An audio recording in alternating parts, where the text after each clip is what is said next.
कि बिहार विधानसभा में चोर वाले बयान पर मारपीट की नौबत आ गई। आखिर इसका जिम्मेदार कौन है? 54% लोग, 54% लोगों ने कहा सम्राट चौधरी, 36% लोगों ने कहा तेजस्वी यादव, 10% लोग इस पर कुछ भी कहना नहीं चाहते थे सर्वे का। एक और सवाल हमने पूछा, तेजस्वी यादव ने कहा है कि उनकी जान को खतरा है। आपकी राय? 46% लोगों ने कहा कि सब सियासी बयानबाजी है, 18% लोगों ने कहा सहानुभूति लेने की कोशिश है, 28% लोगों ने कहा खतरा हो सकता है और 8% लोग इस पर कुछ भी कहना नहीं चाहते। राकेश जी क्या कहेंगे? देखिए मनोज जी, बिहार की जनता जानती है कि कौन विकास पुत्र है, कौन जंगल राज वाले पुत्र है, सब जानता है। ये कहते हैं कि नहीं हुआ। दुमका कोषागार में इन्होंने घोटाला किया 3.13 करोड़ का, 21 फरवरी में इनको सजा सुनाया गया। रोंडा कोषागार में घोटाला के 139 करोड़ का, चाईबासा कोषागार में घोटाला के 37 करोड़ का, तो इस सबने सजा आपता है। कैसी बातें करते हैं आजाद भाई? सुनिए ना, सजा आप बताएं। अगर सच्चाई बोलने में सच्चाई सुनने में आपको दिक्कत लगता है, आपने घोटाला किया, हम तो एक एक पर्दा खोल देंगे आपके सामने, पूरा रख देंगे आपको डिटेल की, कितना आपने घोटाला किया, कितना किया। आप लोग घोटाला करके फिर वीर बनते हैं। इतना बड़ा आपका सीना चौड़ा होता है, घोटाला करने के बाद भी आपका सीना चौड़ा होता है, आप बोल ही नहीं पाते। देवभर का कोषागार का घोटाला आपने किया, सजा है उनको मिला। कैसी झारखंड हाईकोर्ट से के बाद उन मामलों में बेल भी दी गई। ऐसी बातें करते, कहीं ना कहीं आप लोगों ने पूरा घोटाला किया। आज भी जमीन के बदले नौकरी वाला जो मामला चल रहा है, चल ही रहा है, पूरा परिवार पे मामला चल रहा है। तो इसके लिए जनता सब जानती है, आप लोगों के पहचान ली है जनता, इसीलिए आपको लगातार बिहार की जनता 20 सालों से आपको बाहर रखा है। तो कहीं ना कहीं पहले मर्यादा में आप लोग आइए। हम लोग तो मर्यादा में ही बोलते हैं और सच्चाई बोलते हैं, सत्य बोलते हैं, कड़वा लगता है आप। इसीलिए मैं कहता हूं कि हमेशा विकास के मुद्दे को लेके आइए। आज बिहार के अंदर आपने क्या उत्पाद मचा रखा है? शहाबुद्दीन साहब अमर रहे, भूरा बाल साफ करो, ये सब कहां से भाषाएं आप सीखते हैं? आपने भूरा बाल का मतलब क्या समझे मनोज जी? भूरा बाल मतलब भूमिया राजपूत ब्राह्मण को साफ कर दो, बिहार से निकाल दो। इनके प्रदेश अध्यक्ष का बयान है, ऐसे से बयान देंगे। तेजस्वी प्रसाद यादव विपक्ष के नेता है, कहते हैं शहाबुद्दीन साहब अमर रहो। बताइए, 2 बच्चों को जो उन्होंने तेजाब से नहला दिया, उनका क्या हाल हुआ होगा? इस पे तो बोलेंगे नहीं। तो बिहार का तो माहौल तो इन्होंने खराब किया। हम लोग बिहार को सुचारू रूप से 20 सालों से चलाया है, चाहे गरीबी रेखा से हम लोगों ने बाहर किया, चाहे आवास योजना के माध्यम से बाहर किया, चाहे शौचालय योजना के माध्यम से बाहर किया, चाहे जीविका के माध्यम से हम लोगों ने बाहर किया। बिहार को ऊपर लेकर आया। आज बिहार में 20 लाख लोग गरीबी रेखा से बाहर आ गए। बिहार के लोगों के पास 6 करोड़ 15 लाख लोगों के पास जनधन खाता है, 50 लाख लोगों के पास पैन कार्ड है, 15 लाख इनकम टैक्स भरते हैं, 3,25,000 करोड़ का बजट है। एजाज अहमद साहब, भले ही 1 दशक से 1.5 दशक से ज्यादा से आप सत्ता से दूर रहे हैं, लेकिन राकेश पोद्दार जी का कहना है कि पुराना कैनवस लेके, पुरानी तस्वीर लेके जनता को दिखाते रहेंगे कि साहब देखो ये इनका असली चेहरा। मनोज जी माफ कीजिएगा, तेजस्वी जी ने 2022 में उप मुख्यमंत्री बन करके 5.5 लाख के करीब नौकरियां दी, 3.5 लाख रिक्तियां छोड़ करके आए और बिहार को विकास को आयाम दिया। तेजस्वी जी के नेतृत्व में 2020 में सबसे बड़ी पार्टी के रूप में राष्ट्रीय जनता दल उभर करके आई और राष्ट्रीय जनता दल को हराने के लिए किस तरह से इन लोगों ने सत्ता का दुरुपयोग किया ये बताने की आवश्यकता नहीं है। 12,000 हमसे अधिक वोट ये ला करके सत्ता में विराजमान हुए हैं। इसीलिए ये SIR करा करके जो जिनमिन वोटर हैं उनका कहीं ना कहीं वोटर लिस्ट से नाम हटाना चाहते हैं। ये बड़ा नैरेटिव सेट करना चाहते हैं। लोकतंत्र लोकतांत्रिक प्रक्रिया को अपने संस्थाओं के माध्यम से हाँकना चाहते हैं।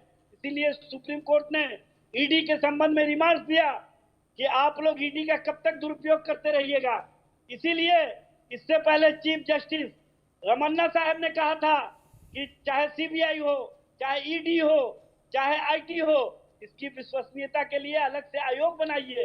लेकिन इन्होंने क्या किया, जो संस्थाओं को नियुक्त करने वाले लोग होते थे उसमें जस्टिस साहब, चीफ जस्टिस साहब होते थे, उनको हटा करके इस बार इन्होंने ज्ञानेश गुप्ता को जो चुनाव आयोग बनाया है उसी का परिणाम बिहार और बिहार की जनता भुगत रही है। संदीप चौधरी साहब पिछले 10 साल से मनोज जी मैं एक बात करना चाहता हूं कि आपके माध्यम से कहना चाहता हूँ, बार-बार 17 महीने की बात कर रहे हैं। अरे भाई 17 महीने की जो बात कर रहे हैं, 2021 में वैकेंसी हम लोगों ने निकाला था, भाजपा और JDU ने, और मुख्यमंत्री तो नीतीश कुमार।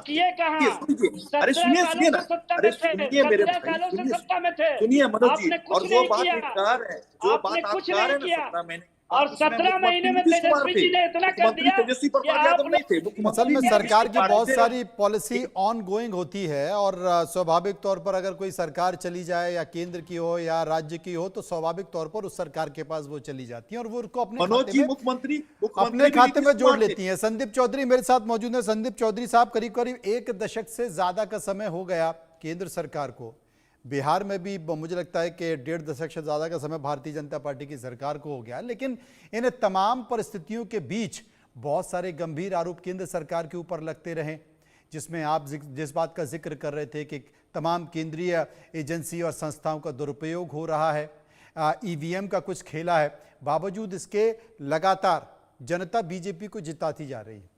आपने कई राज्यों के चुनाव परिणाम देखे होंगे, मतलब बीजेपी के ऊपर जो विपक्षी पार्टियां आरोप लगा रही हैं उसका असर नहीं हो पा रहा, लेकिन बीजेपी जो दूसरी पार्टियों पर आरोप लगा देती हैं, उस राज्य में जाकर नैरेटिव सेट कर देती हैं, उसका बड़ा असर हो जाता है।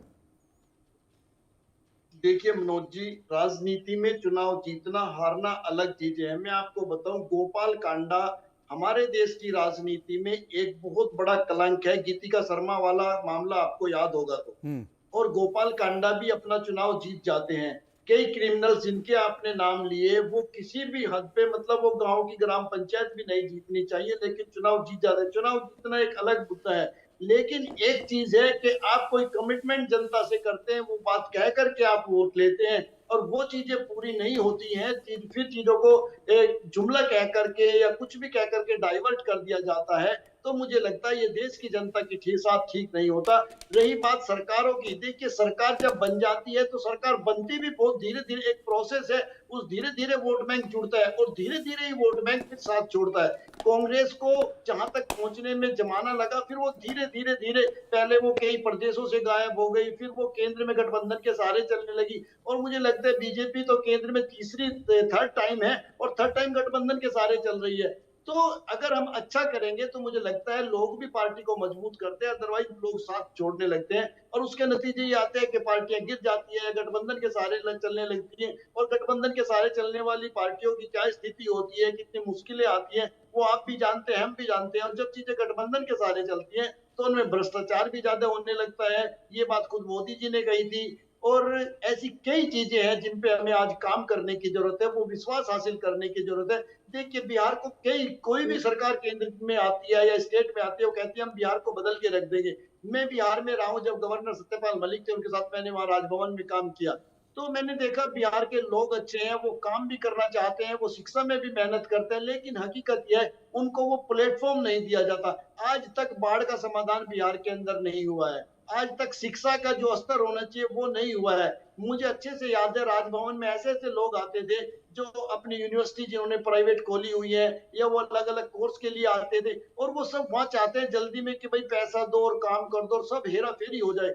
वो हेरा फेरी पे किस तरीके से रोक लगे, किस तरीके से गलत काम बंद हो। वहां पे शराब बंद थी जिस वक्त हम थे, और फिर भी लोग कहते थे कि शराब मिल जाएगी। तो ये जो चीजें हैं, ये जो लो पॉइंट है, इन्होंने बिहार की इमेज को कहीं ना कहीं डेंट किया है। इन चीजों पे काम करने की जरूरत है। और जो प्रधानमंत्री ये कहते थे कि बताओ बिहार को मैं स्पेशल पैकेज दे दूं, 1000 करोड़ दे दूं या 1.5 लाख करोड़ दे दूं या कितना दे दूं, आखिर वो दिया क्यों नहीं जाता? वो केवल जनता के सामने चुनावी भाषण में आकर के क्यों रह जाता है? अदरवाइज बिहार की भी दिशा और दशा बदली जा सकती है। अगर हरियाणा तरक्की कर सकता है तो बिहार तरक्की क्यों नहीं करता? अगर मुंबई तरक्की कर सकता है, महाराष्ट्र तरक्की कर सकता है, तो बिहार तरक्की क्यों नहीं कर सकता? हमारे लोग ही वहां पर क्यों जाते हैं? देश में कई जगह आप देख लीजिए, आप हैदराबाद की बात कर लीजिए, बेंगलोर की बात कर लीजिए, फिर हमारा बिहार आज तक उस जगह क्यों नहीं पहुंचा? तीसरी टाइम मोदी जी केंद्र में है और नीतीश जी को भी लंबा समय हो चुका है। क्या लोग केवल वोट देने के लिए ही बने हैं बिहार के? उनको तरक्की नहीं चाहिए? वो क्यों ट्रेनों में भर के इधर से उधर भागते हैं? लोग रोजगार ढूंढने के लिए बिहार की तरफ क्यों नहीं जाते हैं? ये कई बड़े सवाल खड़े हैं। ये बड़ा सवाल है। तमाम मैं इसका जवाब देना चाहता हूँ। मनोज जी मैं इनका जवाब देना चाहता हूँ। आप बताइए, मोदी जी का संकल्प था कि भारत विकसित होगा। हम 11 साल में बताने का काम किया, मीडिया के साथियों के सामने प्रेस कॉन्फ्रेंस किया, हमने बताया कि 11 साल में हमने क्या काम किया, बताने का काम किया। और उसके बाद ये कहते हैं आज भी हमारे पास 293 सांसद हैं, एनडीए पूरी मजबूती के साथ करी है। और कहते हैं हमारे भाई साहब संदीप जी, बिहार में क्या है कि बिहार में कहा ना, ये बहुत कुछ बा सुना, 18 मेडिकल कॉलेज बा, जिसमें 12 मेडिकल कॉलेज सरकार का है, 6 मेडिकल कॉलेज प्राइवेट कॉलेज है, 38 इंजीनियरिंग कॉलेज बा, हर जिला में का कॉलेज हमने खोल ली बा। सुनला संदीप खैर भाई, खैर ये तो 1050 जनता को तय करने दीजिए कितना विकास हुआ है नहीं हुआ है, सबकी लंबी फहरिस्त है। आप कहते हैं कि आपने बहुत काम किया है, एजाज साहब कहते हैं कि कुछ नहीं किया, लगातार भ्रष्टाचार देखा जा रहा है। अब बहुत ज्यादा समय बचा नहीं है, चुनाव आ चुका है तो सब कुछ सामने आ जाएगा। बहुत बहुत शुक्रिया करूंगा मैं राकेश जी का, शुक्रिया करूंगा एजाज जी का।